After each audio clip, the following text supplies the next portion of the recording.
Hey everybody, it's Professor Diffley. This is History 100. This is the Chapter 10 and 11 combined material. So we were last talking about the communes. So this video we're starting with the commercial revolution in the countryside. So increasingly you got more and more marketplaces in the countryside. Originally, again, it was mostly in towns and cities, but farmers who were providing a lot of the goods became integrated into the system.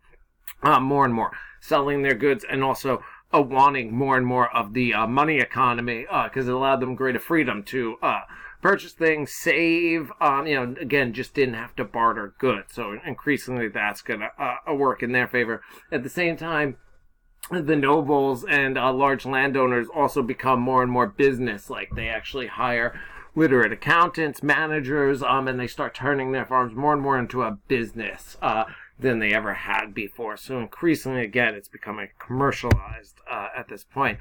The Crusades, again, like I said, see the required video on Blackboard over it, but there's just some overview stuff. It's this from the BBC here. This is just a chart of the different crusades that we'll talk about, and then real simple, starts to them. I mean, summaries of what's going on there. Just an overview. These were originally started as pilgrimages. What started really the Crusades in many ways, in some ways, was about pilgrimages to the Holy Land that many people have been doing. And this is an attempt by Europe to gain a little control of that, or some of the Pope and others there. It is a holy war. Yeah, it was cast as a holy war in the idea of taking the Holy Land and us against them, Christians versus Muslims. This really starts more of the division between the two, more than anything. Both sides, especially Muslims, had been more focused on divisions within their religion, Sunni Shia, and you have a little bit more going over in Europe as well there. What this starts with, again, you can read it, but the weakness of the Byzantines and the rise of the Seljuk Turks, who are able to eventually take over much of the Byzantine Empire, and who now controlled increasingly more and more of the access to these holy lands in what is today Israel, that area. Papal goals really expand their own power in many ways. Goals of European kings and princes also to expand their power, also to become part of the adventuring. That's going to be a major thing for that. Many of them are going to seek to set up their own kingdoms in the Holy Land. These are going to be known as the Crusader states, and you'll see that later. Where is it? What is it? I'm moving. Yeah, motivations. They varied. Everything from, a real religious one trying to wash away sins. The Pope also offered people freedom from serfdom to go out there. And I'll just move here. This is another just depiction of the Crusades here. But you can see some of the different motivations there, for wealth, for adventure.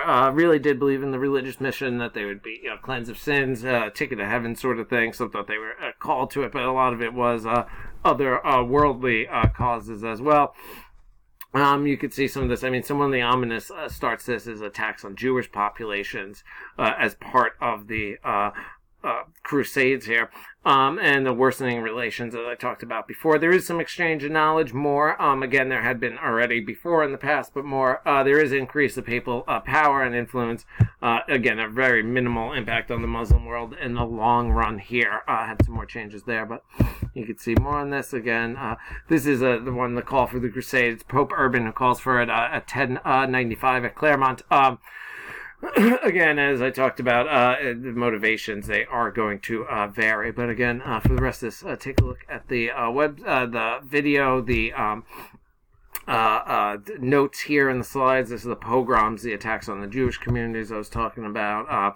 Again, one of the big problems in all these, but especially the First Crusade, is just the lack of organizing force. You had a bunch of different armies going crusading rather than working together, and that and it was very bloody. And again, that especially on both sides, but there was some massacres on both sides, but definitely the Christians, and that's in Jerusalem, and that it definitely did not go well. Again, you can see more of this on all that. And you can see it goes on and on there.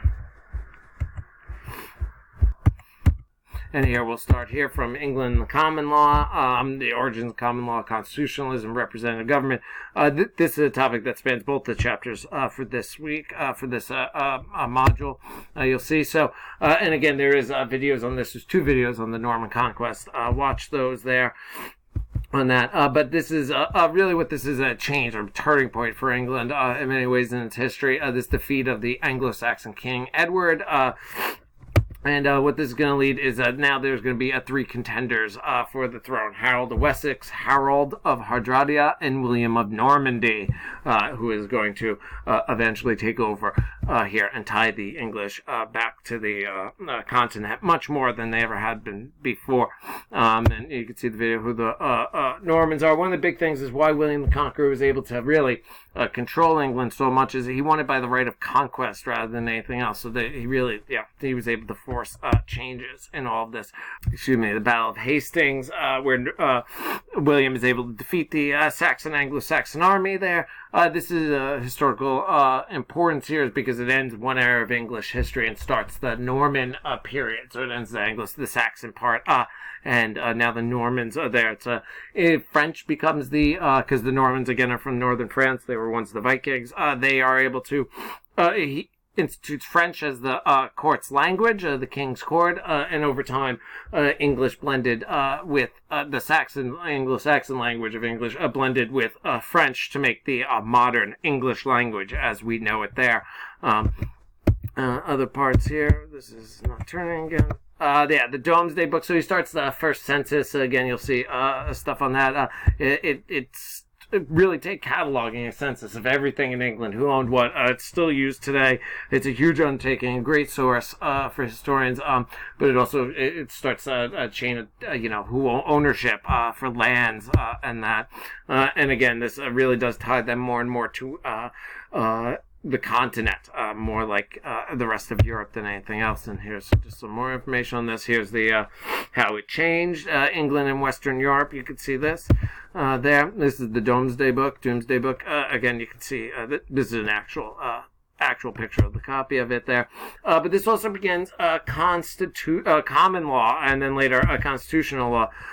Increasingly, and this is later after the Norman Conquest, royal authority, Henry and the Angevin kings from Anjou start their reign here. And Anjou had their roots in France, part of the Plantagenet line that's going to rule for a while, again with French origins here. But Henry is able to extend royal authority, sending out royal officials. He builds on the eras, which were the common traditional courts, and he builds in with now judicial visits from the monarchy there.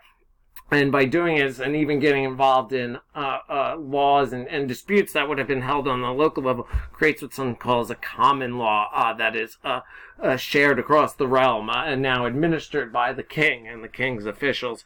This is important, the creation of English common law, because here in the United States, as we are descendant of the English system, we also use the common law. The common law is something, it's different than a code of law, where a code of law is here's the rules and then you just apply them. Law codes often do not have a lot of room for mitigating circumstances or other things, for the exceptions. There are very few exceptions with the code.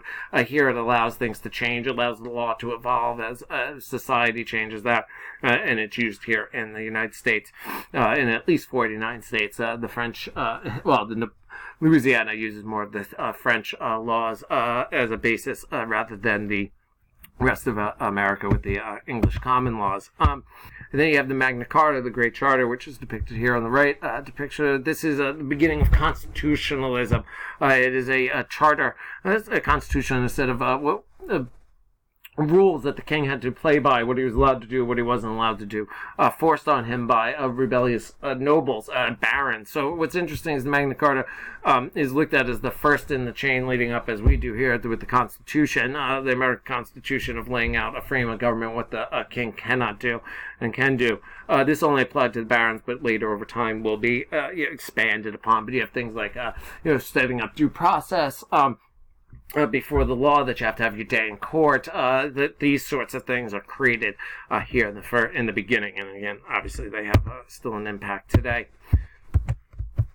And here's the creation of Magna Carta. It shows beginning with the French invasion all the way to the Magna Carta and beyond there. And so in England, I mean, in France, now you also have a rise of the modern French royal system here, as the praising the King of France. And this is, the Ile-de-France was the area more or less around Paris, and this is where the kings had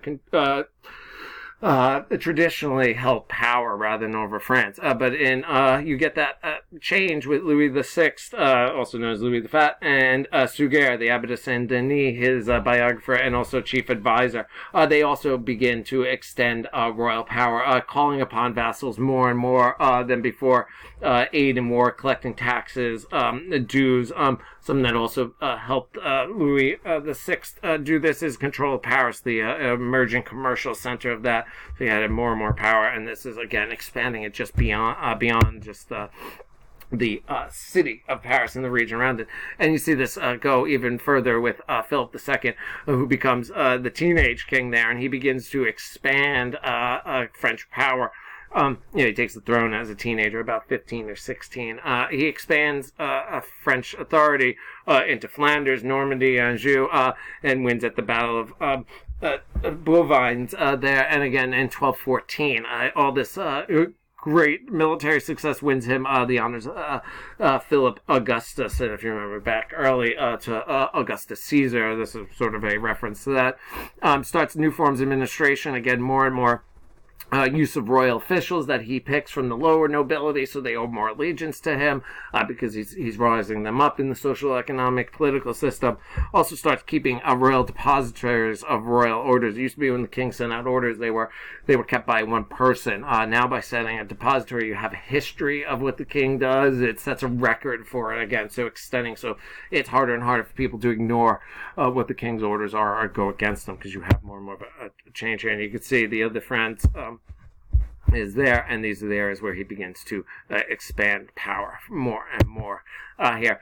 Germany, you have revived monarchy of Frederick Barbarossa, the red-headed king, and this starts over the investiture conflict, which we've talked about before, where he's able to trying to appoint bishops there. This is between the Stoffens, the Hohenstaufens, and the Welfs, two different sides here, one supporting the imperial, the other the papal side.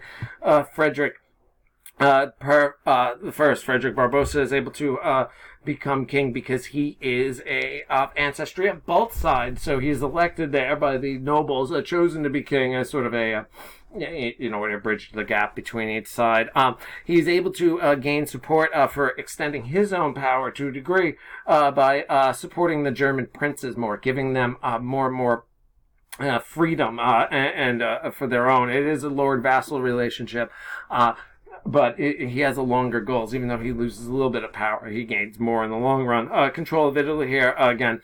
The opposition to him is from the Italian communes, those free cities, and the Roman Pope there. Eventually he invades Italy, but it doesn't go as well there for him. Because eventually, although he wins originally in the invasion, takes over the northern areas, northern cities, he doesn't really, they don't never accept him as this. And so Pope Alexander II joins the Lombard, puts together the Lombard League with these commune cities, city-states, and they were able to expel him at the Battle of Lignac. But also show how Frederick Barbarossa gets more of his power there. Henry the Lion of Saxony and Bavaria refused to recognize Frederick as his lord. He refused to come in and recognize him as his lord and vassal. It's interesting because that's what started sort of the reopen the investiture conflict here in the invasion of Italy, is the Pope suggesting that he is actually the lord and Frederick was the vassal. Eventually, Barbarossa is able to win and expel Henry from Germany, but just showing, trying to show his power there. All right, we will pick up the rest of this in the next video, video 3.